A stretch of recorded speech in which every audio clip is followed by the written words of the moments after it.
Hey, budgeters. Welcome to another episode of CentsAble Chat. I'm CentsAble Bobbi. Thanks for joining me. We've spent the last 6 weeks creating a debt payoff plan and following through on that plan. Now we're going to focus on how to speed up the process by growing your change. But first, we have to find the change. It used to be so easy to find spare change. It was all around us in couch cushions, our pockets, vending machines, payphones. But now that we're using less cash, it's a lot harder to find. So let's focus on finding change in our budget. Now, last week I promised I'd show you how to update your spending plan, and that can be a great place to find spare change. So let's start there.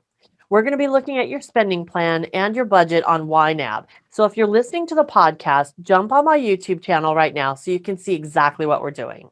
So you can see the spending plan here on the left and your YNAB budget on the right. We're going to start with the spending plan, and this is our second spending plan for the month for the period of March 16th through March 31st. And that paycheck is coming up in about a week.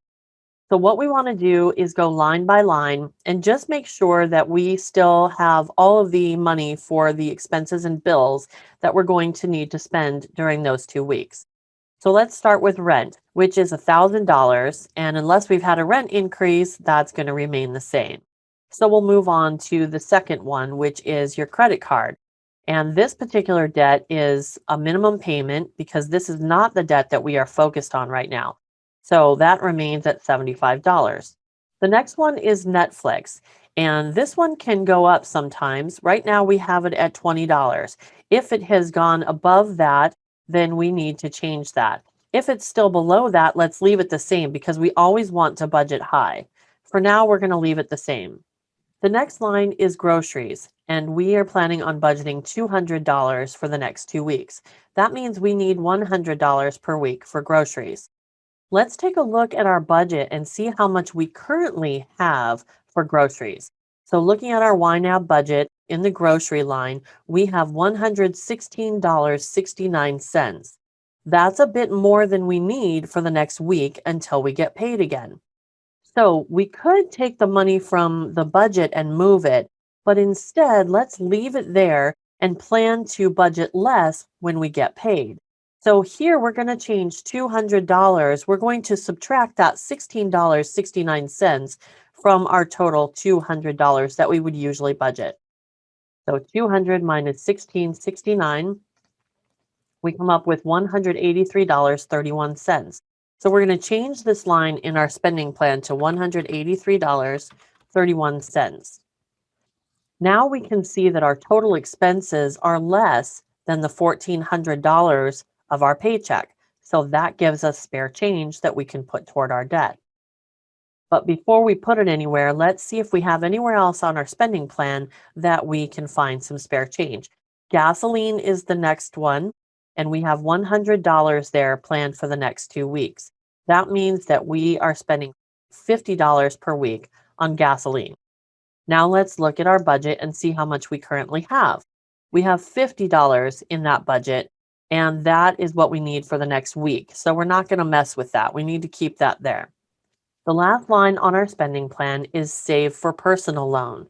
This is the debt that we are focused on paying off right now. So this is where all our spare change is going to go. We've already put $5 aside for that. And now we're going to add the spare change that we found from our grocery category. So we had $16.69 that we took away from groceries. And we're going to add the $5 to that already exists in our personal loan category. And that's $21.69. So I'm going to put $21.69 into my spending plan. So now you can see we're right in line. Our total expenses equal $1,400, which is the same as our paycheck.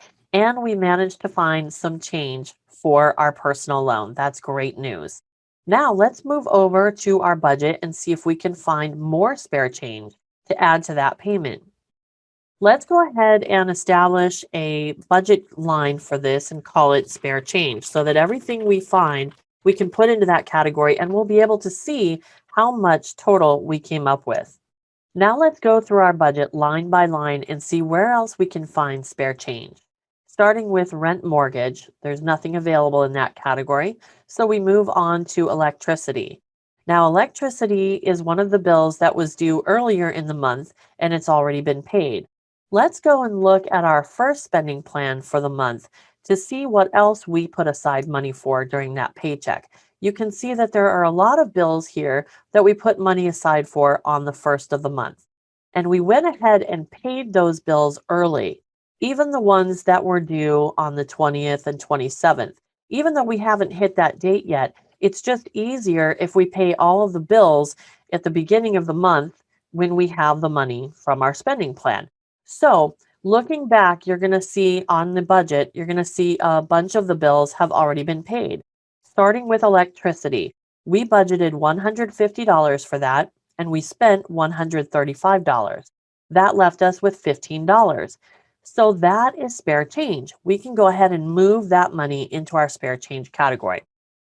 So let's move $15 to spare change.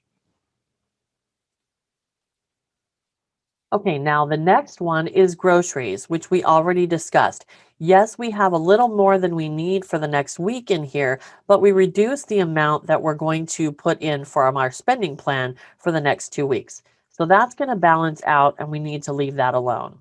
Next is the cell phone bill, which we budgeted $150 for, but we actually paid $147.10, leaving us with $2.90 available. So there's some more spare change. Let's go ahead and move that to spare change. Next is internet, and that was $125 budgeted, but we paid only $120.78. So there's another $4.22 that we can move. Now, gasoline, we already discussed that we need to leave the amount in there that exists right now. Car insurance and homeowners insurance, these are actually savings accounts right now because we're saving for when they're due next year. So we don't want to touch those because if we do, we may not have enough when they come due. Skipping on to car payment, that was $250 budgeted and we spent $250. So there's nothing available there. Nothing available for the personal loan right now because, again, we paid that early, and that is what we're trying to find more money for now. So we'll put some more in there later. The credit card is due on the 28th, and you can see on the spending plan that's coming up on spending plan 2 here that we are planning on budgeting for that when we get paid next week. So we don't have anything that we can do with that right now. Netflix, same thing. So we're going to skip that. And then we have some other categories down here that are, again, saving for things that are coming up next year or saving for things that happen interchangeably during the year. So we don't want to mess with any of those categories at this point. But we do have TurboTax down here. Now, remember, we budgeted for this. It was one time only because we needed the software to do our taxes. So we budgeted $60, but we only spent $59.95. So there's another 5 cents that we can put in our spare change budget. So now we're at the bottom here. You can see that in our spare change category, we've managed to put $22.17 in there just from spare change that we collected from our spending plan and our budget. That is great news. So we're going to go ahead and move all of that into our personal loan category. Now we could leave it in the spare change category, but we're finding it specifically so that we can put it toward our debt. And if we leave it in spare change, there's a good chance that we might end up using it for something else. So if we move it now, it's safe in our personal loan category. And the next time we go to pay that debt, it will be sitting there with any other money we've managed to add to it for an even bigger payment. The more you pay toward your debt, the quicker you'll pay it off. Obviously, because the more you pay, the less you owe, but also because the less you owe, the less interest you're going to pay. Here's another simple way to reduce the amount of interest you owe. Make multiple payments throughout the month. It's a trick I learned from my favorite CPA, Michelle Kagan. She says that even if you pay the same amount per month, but break it into multiple payments, it will reduce the amount of interest you owe because of how it accrues. You can find more information about this on the interview I did with her on the Budgeting 101 episode from January 2019. I suggest making a payment each time you get paid. This is when you're paying your bills and looking for spare change anyway. So, as soon as you're done with that and you've moved all your spare change into the debt category you're focused on, make a payment toward that debt. Another simple way to reduce your interest is to call your credit card company and ask for a rate reduction. I wish I had known about this when I was trying to get out of debt, but I've talked to people who have done this and it's worked for them. The worst they can say is no, but sometimes they say yes. And if you're thinking about a balance transfer offer to completely wipe out your interest, be careful. This can be a very useful tool, but it can also be very dangerous. We'll cover that next week. Now you know some of my secrets for growing your change and cutting your interest. If you've got ideas, let me know. I'd love to hear them. If you need help with your budget, get in touch with me and let's work together. You can schedule a free consultation with me at sensablechat.com. While you're there, check out my blog post series, The Diary of a Budgeter. Thanks so much for joining me today. Make sure to subscribe to my YouTube channel and connect with me anytime on MeWe, Parler, LinkedIn, Gab, or USA.life. Until next week, remember, do the math, live the life.